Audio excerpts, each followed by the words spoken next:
AIM-120s and other active radar homing missiles are just around the corner with the June 2024 update. I don't know when exactly this update is going to come out, and Gaijin hasn't even for sure said in any kind of dev blog or anything up until this point that the active radar homing missiles are going to be in this update. However, previously they had said that they plan on releasing them for as many nations as possible in either the first or the second major update of 2024. And while we've already made it past the first major update, which leaves us all to believe that the second major update, here in June, we should be getting active radar homing missiles. And so I saved some of the test event footage for a time like this, where the update is just around the corner. I want to tease the AMRAAM a little bit because everyone's really hyped and really interested in these things. But most importantly, I do want to kind of talk about the meta once again when it comes to active radar missiles. There has been some confusion from my last video about what I was actually trying to convey with the AMRAAMs and my opinions on them, and that is understandable. I'm not exactly the best at talking, and I still am not today, even though I've been doing this for like 4 years now. I have a hard time actually conveying what it is I truly believe sometimes, so let me try to be a little bit more clear in this video. Getting straight to the point, I do not think that AMRAAMs or other Fox 3 missiles are going to be what everybody is really expecting and hyping them up for. And a couple of reasons why I think this is that, firstly, Gaijin has said that they plan on maybe looking into reducing the match sizes once these missiles actually hit the live server. If that is true and they do follow through with that, that'll be fantastic. But as of right now, I'm not convinced that is coming in this update. And so if we do get 16 versus 16 top tier, this is not going to be fun gameplay. In my opinion, I don't think having this many active radar missiles in one lobby with this many planes on each team is a good idea. I also believe that the average player's perception of what these Fox 3 missiles are truly capable of is a little bit skewed. If you played the test event in War Thunder, you've seen that even the AMRAAM, the R-77, and all the other ones were affected by multipathing, which means you can just fly really low to the ground and basically not get hit by any of them. I think when most people think of long-range BVR Fox 3 fighting, they think about something like this. I'm in a 1v1 with the last F-16 alive on the other team, and we both just took off from our airfields with a full kit. I have my radar on in TWS mode, and I'm just looking for any kind of signature or even an RWR spike that lets me know his general position. And of course, for now I've chosen to climb to get better radar search and to have longer range missiles. At this point he's popped up on my RWR, so I have a general idea of where he is, and then he hard locks me, so I pretty much know exactly where he is. So I'm going to go ahead and get a couple of AMRAAMs off here as quick as I can. High altitude, high range, and then the moment he actually gets missiles off at me, I get the RWR warning. I'm heading straight for the deck. The plan is to get so low to the ground that I'm practically mowing the lawn with my afterburner, which reminds me of today's video sponsor, Manscaped. Manscaped is the go-to brand for over 10 million men worldwide to mow their own lawn. And I'm not talking about hugging the deck to multipath a missile, I'm talking about your lawn down south.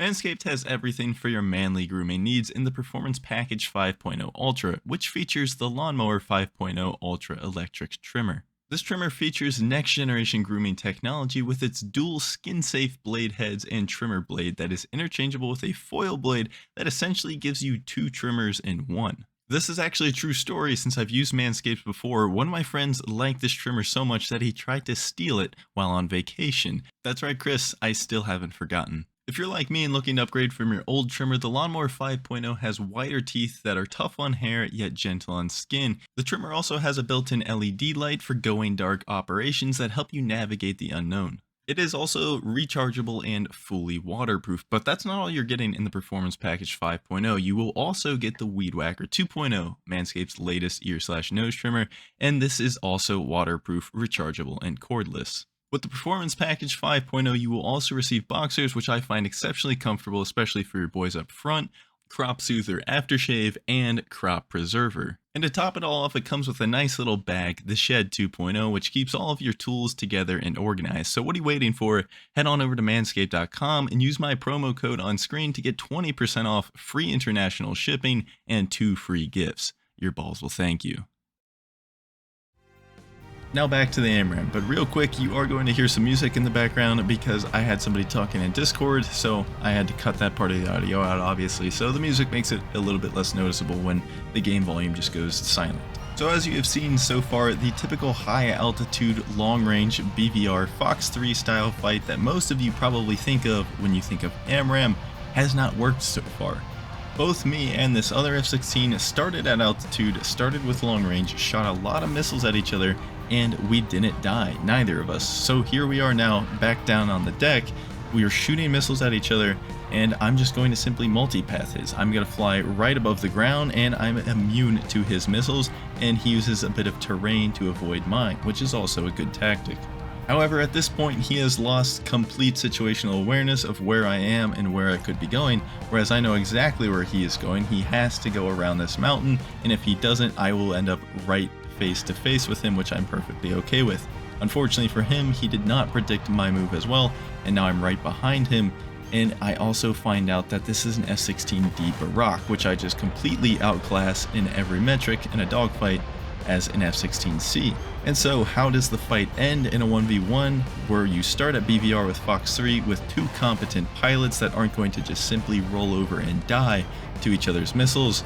That's right, you end up on the deck, multipathing missiles, and inevitably merge.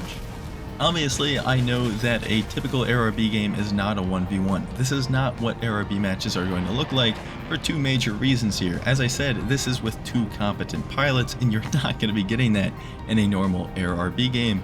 And secondly, with teammates and third-party threats around, neither of us could really focus this much attention to each other if this was a normal game and wasn't at the very end. So sure, at the end of the match, there is the possibility that the fight plays out exactly as you just watched. This is, after all, a real match with AMRAAMs in a 16 vs 16 environment, and I still managed to get down with a 1v1 on the enemy team being an F-16 and coming out on top after a dogfight. However, in the vast majority of cases, I would wager that 1v1s in ARB just isn't going to happen. The teams are going to die extremely one-sidedly, if that makes sense. And it's going to be a snowball effect to where pretty much the entire enemy team dies, or the entirety of your team dies, and there's not going to be a whole lot of room for small, low quantity dogfights like you've seen in that clip. Nevertheless, the point remains that you can just fly low and avoid all of these active radar homing missiles. If you just hug the deck, you're not going to die to them. They cannot hit you. And so that kind of leaves the question, why would you even want to climb in the first place? I can of course answer my own question because I do see both sides of the argument. If you climb, you get more range on your missiles, it's easier to defend incoming missiles kinetically because you have more distance to do so, and it's just going to be easier to spot targets from further away. But in the end of the day, the only people that you can kill while doing this are people doing what you're doing. On the other hand, if somebody is flying low to the ground, you're not going to be killing them. As this guy's going to find out, he shoots an AMRAAM at me and then dives straight to the deck himself, which is what he should do to avoid incoming fire from me. And once again, lo and behold, the fight is ending up right on the deck over the ground. That is because the guy on the ground can shoot a missile at you where you're going to have a much more difficult time defending against it, rather than your missile you shoot at him. He literally just has to fly in a straight line above the ground and it'll never hit him. It doesn't matter how many you shoot at him, it doesn't matter if you shoot at them first, he does not care. He's flying right over the ground, he's multipathing the missile, and he can just push right into your MAR, minimum abort range, whatever the hell you want to call it. It doesn't matter. And this brings us back to the main point of the video. Why I think AMRAAMs are going to be much different than what the community is anticipating is because a lot of people have a lot of pre-made up opinions about this kind of stuff based on their experiences in DCS. And DCS is a fantastic game, but as real as it feels and as real as it looks, it's very important to remember that it is still a game. And I understand that it does say simulator on the game cover, but it is a video game. There's things it gets wrong. It is not a one-to-one realistic simulator. For example, multipathing, which many of you have come to hate in War Thunder because it really gets in the way of doing BVR, well, that's actually realistic, believe it or not, and it's not in DCS, which again, DCS being the more realistic looking game, it automatically makes people have the kind of expectations that Fox 3 combat should play out in War Thunder just like it does in DCS, and this is just not the case at all. It is very important to remember that they are two separate games, and neither of them replicate real life. I myself do enjoy climbing up to altitude and doing some BVR once in a while. It's just fun.